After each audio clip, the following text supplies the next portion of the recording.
Bonjour à tous, nous sommes vraiment dans la joie de vous retrouver et je voudrais vous inviter à unir vos voix à celles des anges, à célébrer Yeshua, notre Dieu sauveur, celui qui a fait tant de merveilles, qu'on puisse le chanter ensemble.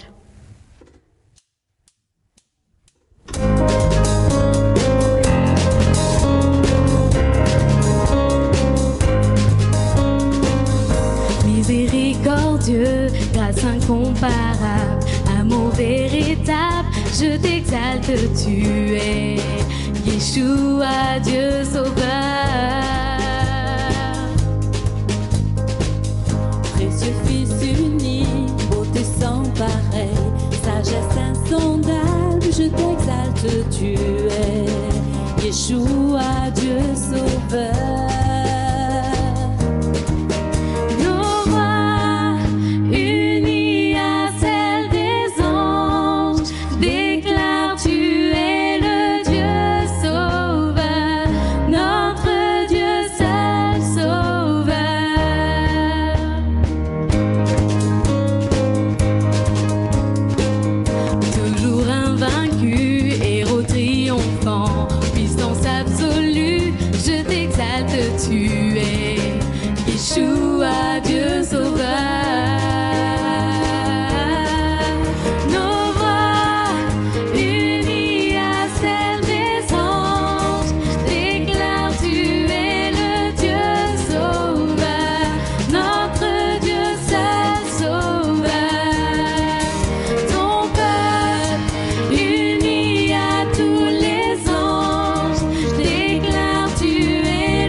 Notre Sauveur.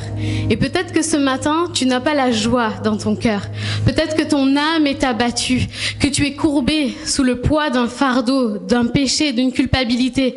Mais Dieu veut te dire ce matin qu'il t'aime toujours, que ses bras d'amour, ses bras de Père sont toujours ouverts pour t'accueillir, pour te restaurer, te pardonner, te fortifier. Il t'aime. Écoute sa voix, il t'aime.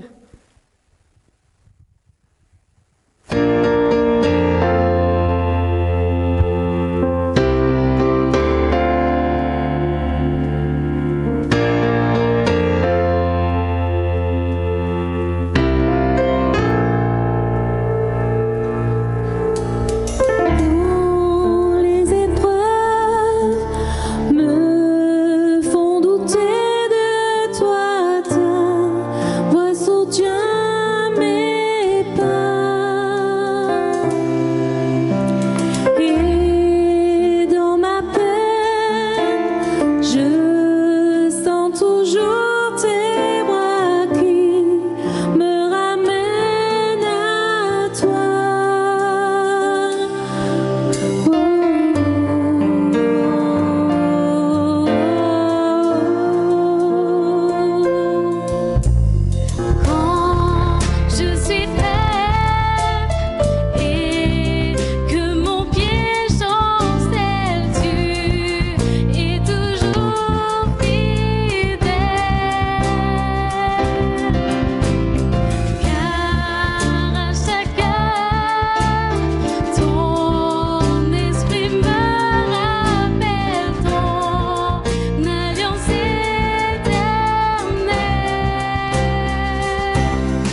Tu es ma vie et tu es ma joie, Dieu de l'infini, tu es toujours là.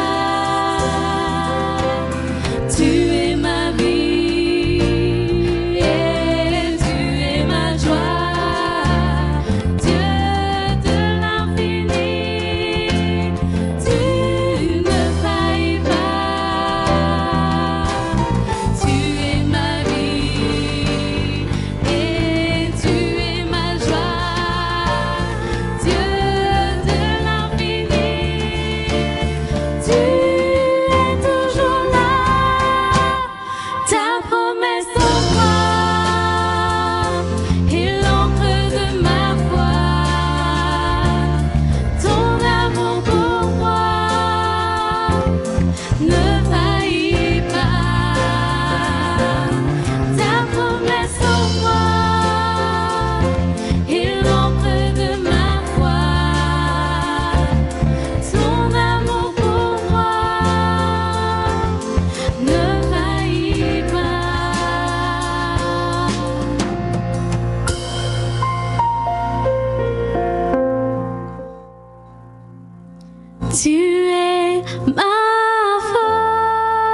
matin, il veut te relever.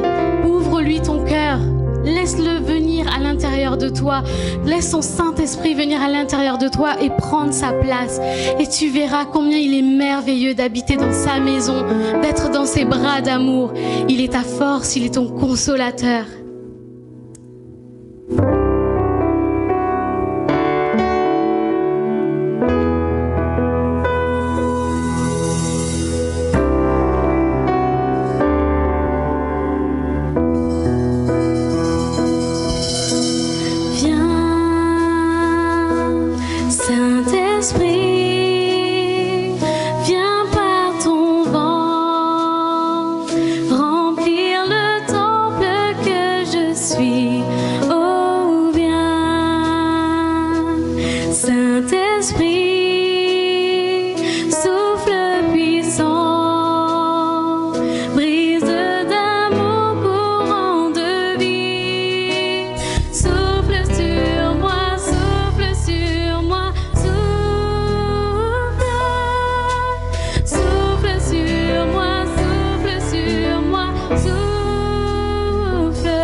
Seigneur, vraiment, je veux t'inviter dans ma vie. Je veux t'inviter dans mon cœur, Seigneur. Je veux t'inviter dans mon emploi du temps. Je veux t'inviter dans tout ce que je suis, tout ce que j'ai, Seigneur. Parce que tout ce que je suis et ce que j'ai, c'est toi, mon Dieu. Envahis-moi, Seigneur, de ton Saint-Esprit. Je veux t'honorer, te servir. Merci parce que tu prends mon fardeau et tu me donnes du repos. Merci parce que tu es ma joie, tu es ma source, tu es ma force, Seigneur Jésus. Merci pour ta fidélité, Papa. Je te loue, je t'exalte, Seigneur, avec mes frères et sœurs ensemble. Nous voulons te donner la gloire, la louange, l'adoration qui t'est due. Tu es notre Dieu, nous sommes ton peuple, Seigneur. Manifeste-toi, Seigneur Jésus. Alléluia, Papa. Prends ta place encore, Seigneur. Souffle sur moi, souffle sur moi, souffle. Souffle sur moi, souffle sur moi, souffle. Souffle sur moi, souffle, vent de Dieu. Coule sur moi, coule sur moi, coule. Coule sur moi, coule sur moi, coule. Coule sur moi, coule,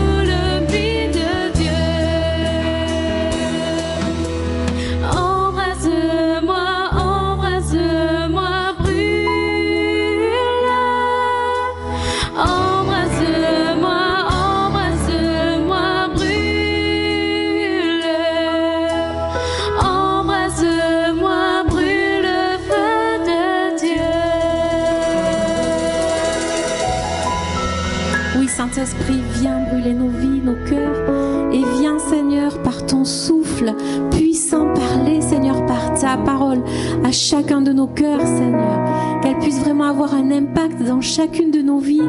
Que tu puisses oindre David, Seigneur, de ton esprit. Seigneur, merci pour l'onction, Seigneur, dont tu le revêts maintenant. Et merci pour ta parole, Jésus. Amen.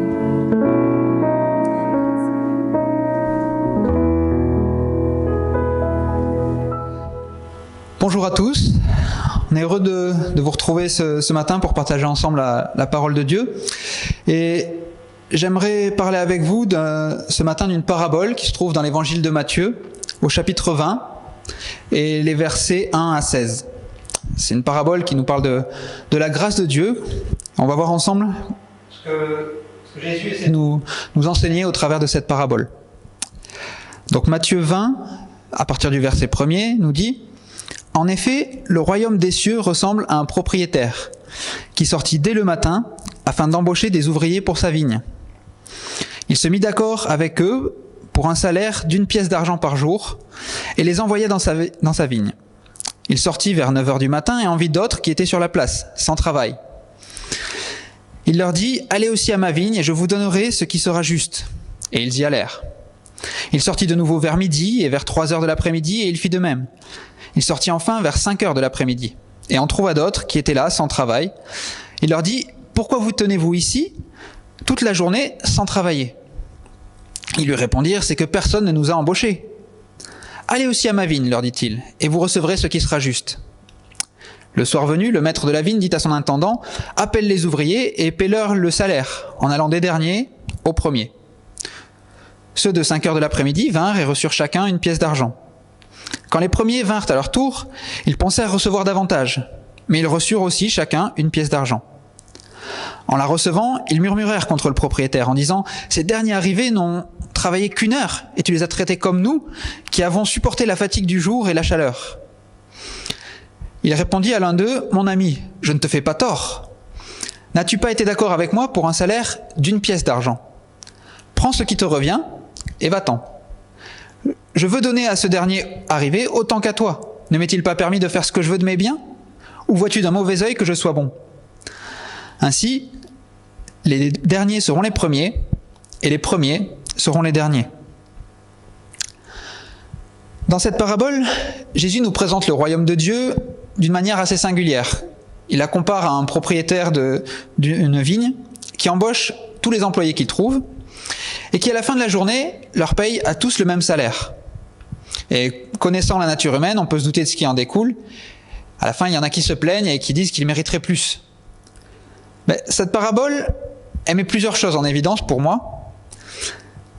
D'une part, elle nous apprend des choses sur Dieu, en nous mettant face à sa souveraineté qui ne colle pas toujours avec nos attentes et qu'on ne peut pas remettre en question. Elle nous parle de sa grâce aussi. Et d'autre part, elle nous apprend aussi des choses sur nous, en mettant en avant notre orgueil, notre avidité, qui nous mène toujours à l'insatisfaction. Alors, quand on lit cette parabole, on peut la lire sous un jour plus positif, lorsqu'on se concentre sur ce que ça nous apprend sur Dieu, ou plus négatif si on se concentre sur ce que ça nous apprend nous. Mais on va essayer de voir un petit peu des deux ce matin. Et on va commencer par ce que ça nous apprend à propos de Dieu. La première leçon que cette parabole nous enseigne, c'est que Dieu est le juste rémunérateur. Mais le problème, c'est qu'il ne nous rémunère pas selon nos critères. Notre monde aime bien la notion de mérite. On la trouve dans notre héritage catholique avec la notion de salut où il faut faire des œuvres. On la trouve dans notre société capitaliste où on pense que la société récompense ceux qui travaillent le plus. Et puis on voit les gens qui idéalisent une sorte de rêve américain. On dit parfois que plus on va travailler, plus on aura de chances d'en tirer une récompense, d'en tirer du profit. On parle aussi d'augmentation au mérite, et puis on a tendance parfois même à mépriser les choses qu'on considère comme pas méritées. Lorsqu'on voit des gens qu'on méprise parfois parce qu'ils touchent des allocations, la sécurité sociale, les allocations chômage, etc. Voilà, ça a l'air d'être bien ancré dans le cœur de l'homme qu'il faut qu'on mérite les choses. Mais pourtant, cette parabole, elle prend le contre-pied de notre conception. Le propriétaire de la vigne il a fixé un salaire pour les ouvriers qu'il recrute avant même de voir leur travail. Et à la fin de la journée, il s'en tient à ce qu'il leur a annoncé. Pourquoi ? Parce que Dieu ne rémunère pas leurs efforts, mais parce que Dieu rémunère notre foi. Dans Hébreux, au chapitre 11, au verset 6, il nous est dit que sans la foi, il est impossible de lui être agréable à Dieu. Car il faut que celui qui s'approche de Dieu croit que Dieu existe et qu'il est le rémunérateur de ceux qui le cherchent. Eh bien, spirituellement, le salaire, il est unique, c'est le même pour tous. Pourquoi ? Parce que c'est le salut. Et que ce salut, il n'est pas basé sur nos efforts, il n'est pas basé sur ce que nous avons pu accomplir pour l'obtenir. Si Dieu nous rémunérait sur la base de nos efforts, aucun d'entre nous n'obtiendrait quoi que ce soit. C'est l'enseignement que la loi de Moïse était censée faire passer aux hommes, était censée leur faire comprendre que si on cherche à obtenir notre salut en la respectant, la seule façon d'y arriver, c'est en la respectant à la perfection, et on voit bien que personne n'aurait été capable de l'atteindre. C'est pour ça que Paul dit aux Galates que la loi a été comme un pédagogue ou un guide, celui qui amène à l'école en fait, étymologiquement. Et donc un pédagogue pour nous conduire à Christ afin que nous fussions justifiés par la foi. Non pas parce qu'on a respecté la loi, mais parce que c'est la foi qui nous permettra d'obtenir cela. Et le but de la loi était bien de nous faire comprendre qu'on était incapable de mériter le salut, de mériter la vie éternelle avec Dieu. Et que nous échouions d'un tout petit peu ou de beaucoup, le résultat va être le même. Dans tous les cas, c'est un échec, et le fait que Dieu nous permette d'accéder au salut, c'est une conséquence de sa grâce. Sa grâce, c'est vraiment la chose la plus importante à retenir de cette parabole. Et de la même manière que le vigneron donne à tous ses ouvriers le même salaire, quelle que soit la quantité de travail qu'ils ont fourni, cette parabole nous montre que nos efforts n'ont aucune incidence sur notre salut. C'est pas parce qu'on aura travaillé plus, c'est pas parce qu'on se sera converti plus tôt qu'on sera plus ou moins sauvé qu'un autre. On est sauvé ou on ne l'est pas, et on reçoit tous le même privilège, la même grâce de pouvoir passer une éternité avec Dieu. Paul le dit d'ailleurs aux Corinthiens, « Qu'est-ce qui te distingue ? Qu'as-tu que tu n'aies reçu ? Et si tu ne l'as reçu, pourquoi te glorifies-tu comme si tu ne l'avais pas reçu ?» Dans 1 Corinthiens chapitre 4, verset 7. Voilà, tout ce que tu as, c'est une grâce que tu as eue de Dieu, et tu n'as aucune raison de t'en glorifier. Ce qu'on voit aussi de la part de Dieu, c'est qu'il ne fait pas de favoritisme. Lorsqu'il va sur les places pour recruter les ouvriers, il ne fait pas de distinction entre ceux qui l'embauchent. Il ne va pas choisir ceux qui sont les plus qualifiés, ceux qui sont les plus grands, les plus costauds, ou ceux qui se sont levés le plus tôt le matin. Non, tous ceux qu'il trouve là sans travail, ils reçoivent la même invitation, la même proposition et la même rémunération à la fin. Il n'y a aucune distinction ou aucun favoritisme entre ces ouvriers-là. Et si à la fin de la parabole, certains accusent le propriétaire d'injustice, ils n'ont que partiellement raison pour moi. Parce que ce qui est injuste, c'est pas que certains n'aient pas été suffisamment payés, mais c'est au contraire que tous ont reçu bien plus que ce qu'ils méritaient. Voilà pourquoi le maître peut leur reprocher à la fin de mépriser sa générosité. Il le dit, est-ce que tu vois d'un mauvais œil que je sois bon parce que j'ai voulu donner plus à certains ? Parce que j'ai voulu donner même autant qu'à toi à certains qui avaient travaillé moins ? Au final, il n'y a pas de lien direct entre le travail qui a été fourni et le salaire qui a été donné. Et ça, c'est quelque chose parfois qui nous échappe lorsqu'on regarde cette parabole d'une manière un peu trop terre à terre. Si on la regarde sous l'angle spirituel, on se rend compte que le travail spirituel que nous fournissons, il n'est pas dans notre intérêt, il est dans l'intérêt du maître. On est là au service du maître pour lui apporter quelque chose.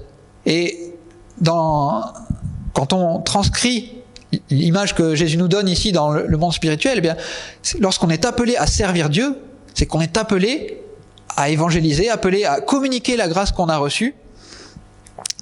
Et en travaillant comme ça à cette moisson, on contribue surtout à ce que d'autres entendent l'appel et puissent nous rejoindre.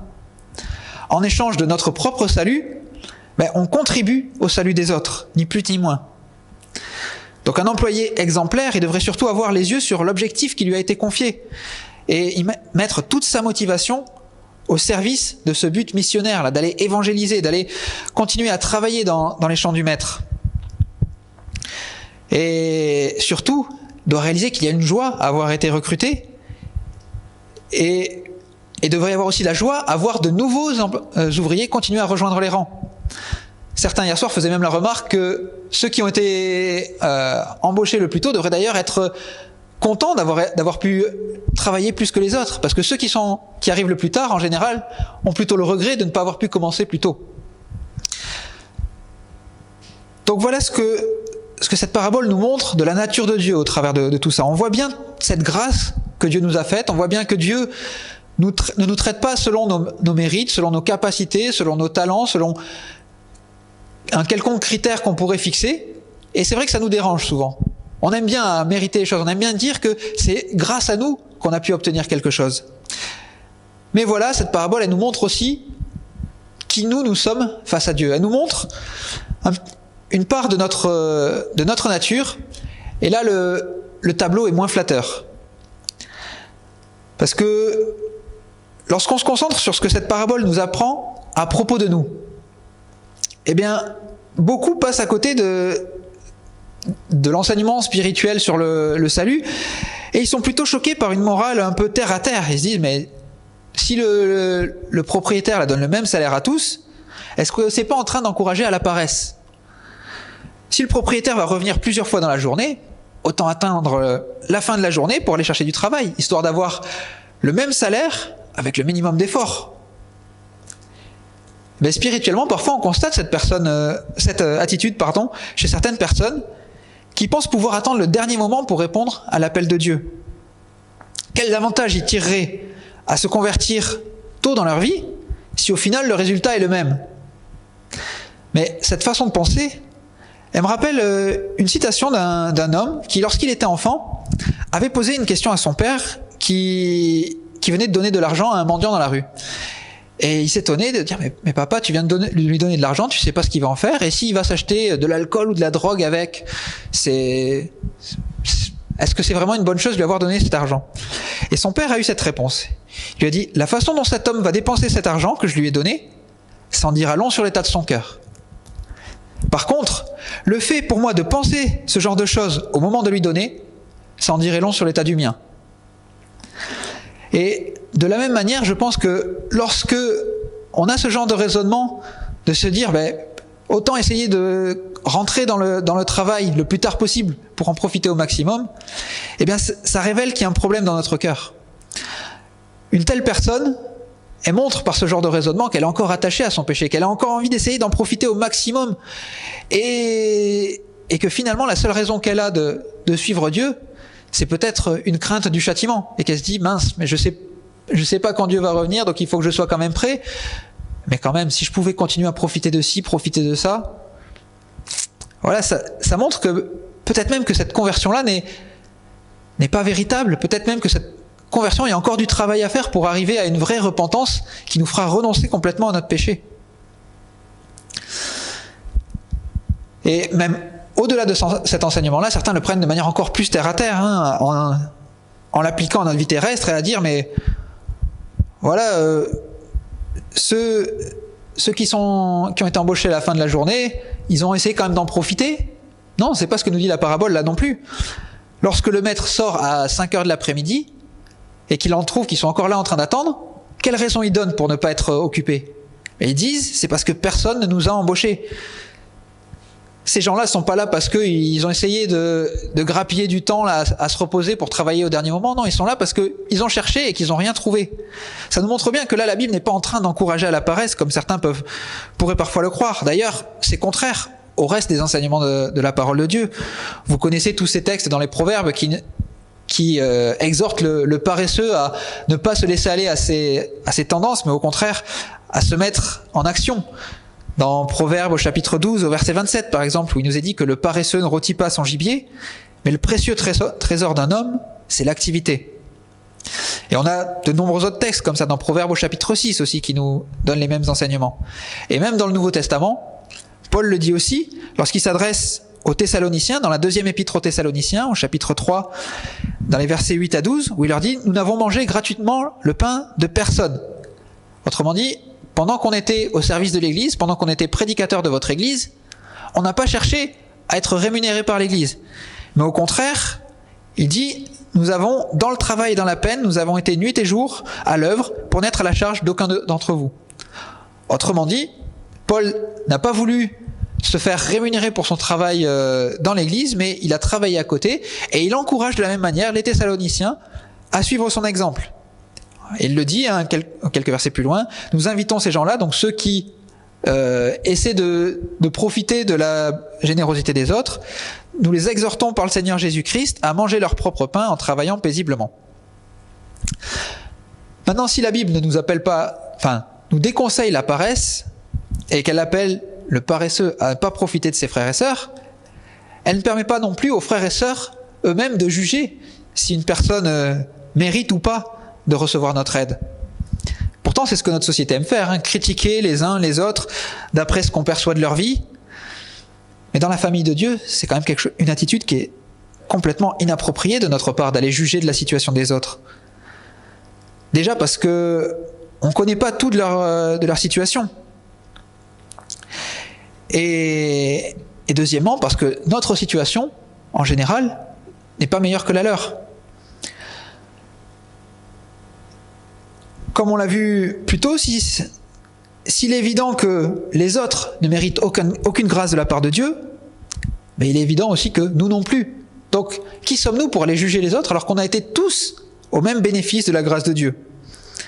Dieu n'a pas fait de favoritisme, alors pourquoi est-ce que nous, on irait nous élever en juge pour aller juger la vie des autres et la critiquer ? Il n'y en a qu'un seul qui aurait pu le faire, c'était Jésus-Christ, et lui-même s'y est refusé. Et vous vous rappelez cette parole de Jésus qui disait « Pourquoi tu vois la paille dans l'œil de ton frère, mais pas la poutre qui est dans le tien ?» Voilà ce qui se passe lorsqu'on essaie de juger les autres. Mais lorsqu'on relit l'exhortation de Paul aux Thessaloniciens que je vous donnais, Paul s'adresse justement directement à ceux qui sont concernés en leur disant « C'est à vous de vous prendre en main, c'est à vous d'agir », mais il dit certainement pas au reste de l'Église « Bon, par contre, s'ils se reprennent pas, mettez-les à l'écart ou ne prenez plus soin d'eux. » Non. Le message à chaque fois est individuel. Et nulle part Paul ne donne l'autorisation aux Thessaloniciens de mépriser ceux qui n'écoutent pas ses conseils.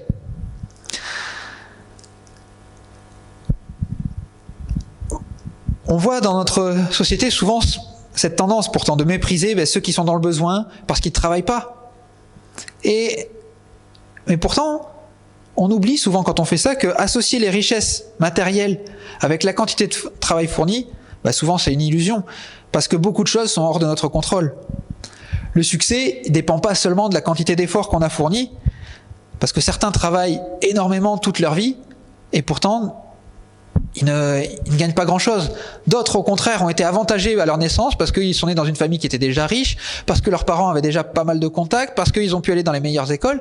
Et finalement, en fournissant moins d'efforts, ils ont pu avoir plus. Donc, essayer de tirer des conclusions comme ça, c'est forcément biaisé. Mais plutôt que de critiquer ceux qui sont dans le besoin ou de chercher à deviner ce qui les a mis dans une telle situation, la Bible, elle nous appelle à la solidarité d'une manière presque aveugle, j'ai envie de dire, d'une manière désintéressée. Jésus l'a dit dans Luc au chapitre 3 et au verset 11, que celui qui a 2 tuniques partage avec celui qui n'en a point, et que celui qui a de quoi manger agisse de même. Et il n'a pas donné de condition derrière. De la même manière, vous vous rappelez cette parabole où dans l'évangile de Matthieu au chapitre 25, Jésus compare tous ceux qui se réclament de lui et dit à certains, tu as pris soin de moi, tu t'es occupé de moi, et que les gens sont surpris, mais il leur dit, mais à chaque fois que tu l'as fait pour quelqu'un d'autre, c'est comme si tu l'avais fait pour moi. Et à d'autres, il leur dit, non, vous n'avez jamais rien fait pour moi. Pourquoi ? Parce que vous êtes détournés de votre prochain. Si vous aviez pourvu aux besoins de ceux qui étaient autour de vous, c'était comme si vous aviez essayé de pourvoir aux miens.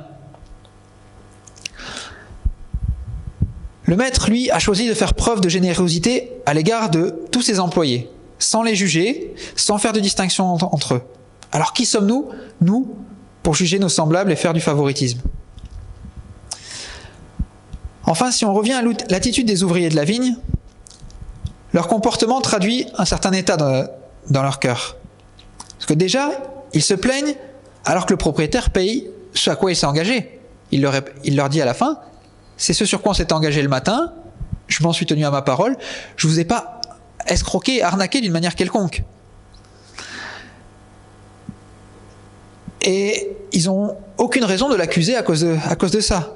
Par contre, ils trouvent inéquitable que le propriétaire choisisse de payer une journée complète de travail à tous, même à ceux qui ont travaillé moins. Pourquoi ? Parce que c'est surtout une occasion pour eux d'essayer de demander plus.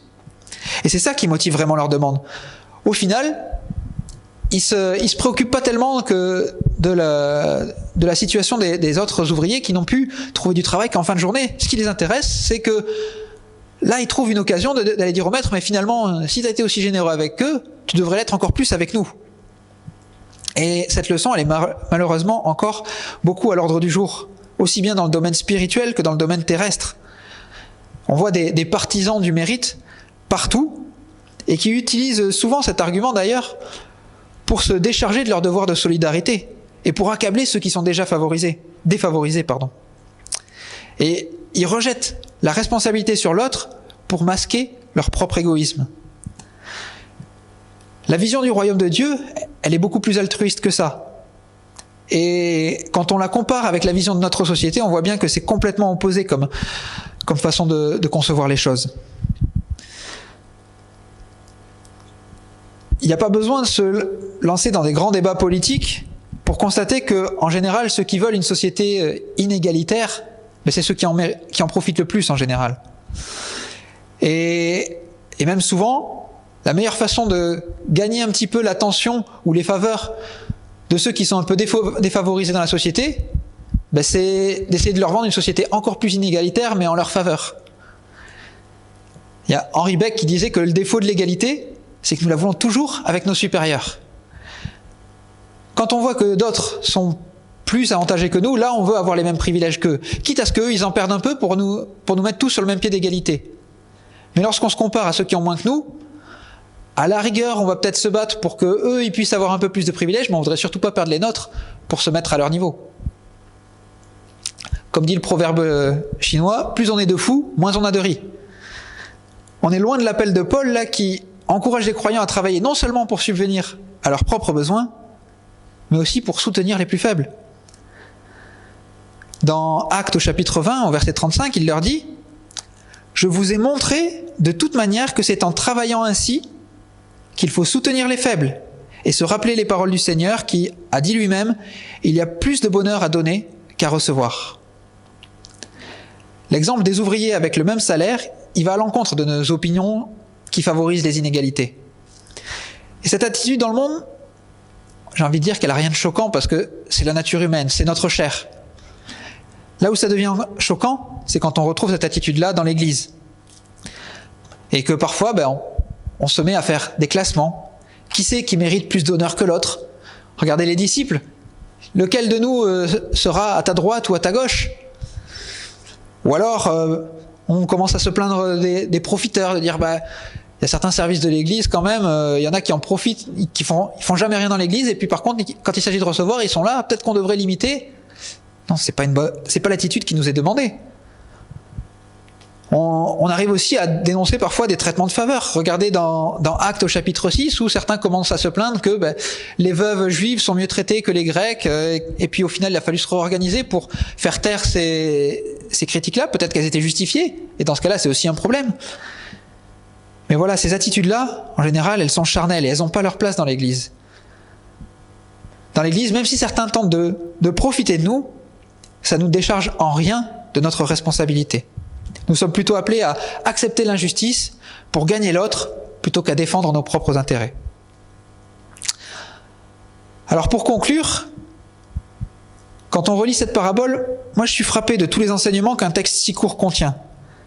Ça nous appelle vraiment à réfléchir à notre condition spirituelle et à réaliser que le Père est en droit de nous accorder à tous le même traitement, parce que s'il nous jugeait selon nos mérites, comme nous le réclamons parfois, le résultat n'irait pas du tout dans le sens que nous attendons. C'est un texte qui souligne vraiment toute la bonté, la miséricorde de Dieu à notre égard. Et en même temps, qui nous appelle à une grande humilité devant cette grâce que nous avons reçue. Mais c'est aussi un texte qui nous met face à nos défauts, à nos mauvais penchants, et qui nous appelle à nous examiner, à examiner nos cœurs pour rejeter l'orgueil, l'égocentrisme, l'individualisme. Juger les autres sur leur mérite, ça n'a pas sa place dans le royaume de Dieu. S'il y a une leçon que nous devrions retenir de la grâce de Dieu à notre égard, c'est que nous sommes appelés à partager cette grâce autour de nous, dans tous les domaines de nos vies. Nous sommes appelés à pardonner comme nous avons été pardonnés. Nous sommes appelés à pourvoir aux besoins des plus faibles comme Dieu a pourvu à nos besoins. Et nous sommes appelés à aimer sans rien attendre en retour, tout comme Christ nous a aimés jusqu'à la croix. Alors arrêtons d'évaluer les autres, de leur fixer des objectifs pour obtenir notre aide, de leur imposer nos critères pour mériter notre attention, et au contraire, manifestons la grâce, tout comme le Seigneur a manifesté sa grâce envers nous. Le royaume de Dieu, c'est pas une méritocratie. Le royaume de Dieu, c'est un royaume de grâce. Seigneur, nous te bénissons pour cette grâce que nous avons reçue de toi. Merci parce que tu nous as aimés. Merci parce que tu nous as bénis. Merci parce que tu nous as sauvés alors que nous ne méritions rien de tout cela, Seigneur mon Dieu. Oui, nous te bénissons parce que non seulement tu nous as rachetés, non seulement tu nous as accordé la vie éternelle avec toi, mais tu nous as aussi appelés à ton service. Et aujourd'hui, nous sommes heureux d'être des serviteurs, des ouvriers qui sont envoyés dans ta moisson. Ô Seigneur, aide-nous à ne pas perdre de vue ces choses-là et à garder cette même vision spirituelle que toi tu as des choses, Seigneur mon Dieu. Aide-nous à regarder notre prochain avec les mêmes yeux que toi, sans les juger, sans les critiquer, mais en voyant simplement une âme qui a besoin de la grâce de Dieu et qui a besoin du salut, Seigneur mon Dieu. Oh, envoie ton esprit dans chacun de nos cœurs et renouvelle cet amour dans nos cœurs pour que nous aussi, nous soyons des messagers de la grâce. Amen. Voilà, je laisse la place à Luc maintenant pour terminer par les annonces. Et je vous souhaite à tous une bonne fin de week-end et à mardi soir pour l'étude biblique et le temps de prière. Merci à David pour ces bons conseils qu'il nous a donnés de la part du Seigneur. Voilà, je vais vous faire les annonces. Donc, je rappelle aux jeunes qu'ils ont une réunion en visio à 14h tout à l'heure. Comme d'habitude, le mardi soir, 19h30, la réunion de prière sur notre chaîne YouTube. Et puis à 20h30, l'étude sur le décalogue. Dimanche prochain, on sera le 31 mai et il y aura le culte à 10h30 sur notre chaîne YouTube. Je vous informe qu'il y a de fortes probabilités qu'on puisse reprendre des cultes à partir du 7 juin. Donc, ce sera dans 15 jours. Donc c'est au conditionnel. On attend un décret du gouvernement qui sera donné cette semaine, le 26. Donc, nous avons déjà réfléchi à tout cela et nous organiserons un culte le dimanche à 10h et un culte le dimanche à 15h. De façon à accueillir le plus de monde possible, sachant que à chaque culte, on peut accueillir maximum 40 personnes en comptant les équipes de service. Voilà, donc ce sera sur inscription. Vous aurez tous les détails. Si on doit le faire, vous aurez, je ne vais pas m'attarder, vous aurez toutes les informations pour la mise en place de ces inscriptions et toutes ces choses. Voilà. Vous pouvez continuer à verser les offrandes, vous le savez. Rendez-vous sur le site internet, onglet à droite, nous soutenir. Vous pouvez aussi les déposer dans la boîte aux lettres de l'église. On continue la banque alimentaire. Les bacs sont à l'extérieur, côté jardin. Merci pour votre générosité, merci pour votre fidélité. Et on dit un grand merci au Seigneur pour ces moments qu'on a passés. Je vous propose de terminer ce moment en priant. Merci Seigneur, nous te rendons grâce pour ces instants que tu nous as accordés. On veut te donner toute la gloire. Et Seigneur, oui, que ta parole puisse porter du fruit dans nos cœurs, qu'on puisse réellement changer de mentalité et qu'on ait la mentalité du royaume, la mentalité de la grâce pour glorifier ton nom par notre état d'esprit, par notre manière de vivre, par ce que l'on dit aussi. Nous te rendons gloire et nous te bénissons dans le nom de Jésus. Amen.